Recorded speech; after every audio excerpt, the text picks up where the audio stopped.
मंद्रुप येथे मंद्रुप ते निंबर्गी रोडवर लघुशंका करून घराकडे परतणाऱ्या इस्माला भरधाव वेगातील दुचाकीने धडक दिल्याने जखमी, चालकावर मंद्रुप पोलिसात गुन्हा दाखल।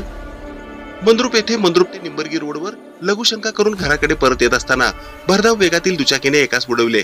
हा अपघात 6 फेब्रुवारी 2024 रोजी दुपारी 1 वाजण्याच्या सुमारास झाला, परंतु याबाबत 12 फेब्रुवारी रोजी मंद्रुप पोलिसात नोंद करण्यात आली आहे। दरम्यान सविता लिंगराज कांबळे वय वर्ष 43 राहणार मंद्रुप तालुका दक्षिण सोलापूर यांनी मंद्रुप पोलीस ठाण्यात दिलेल्या फिर्यादीनुसार अब्दुल बालेशाह अत्तार वय वर्ष 40 राहणार मड्डी वस्ती मंद्रुप याच्या विरोधात मंद्रुप पोलीस ठाण्यात गुन्हा दाखल करण्यात आला आहे।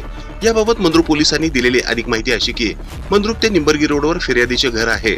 फिर्यादीचे पती लिंगराज गंगाणा कांबळे हे जेवण खाण करून राहत्या घरातून बाहेर रोडवर लघुशंका करण्यासाठी गेले होते।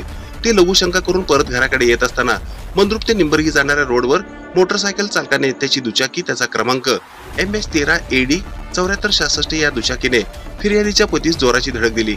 या धडकेत फिर्यादीच्या पतीच्या डोक्याला, मानेला, हाताला मार लागला आहे।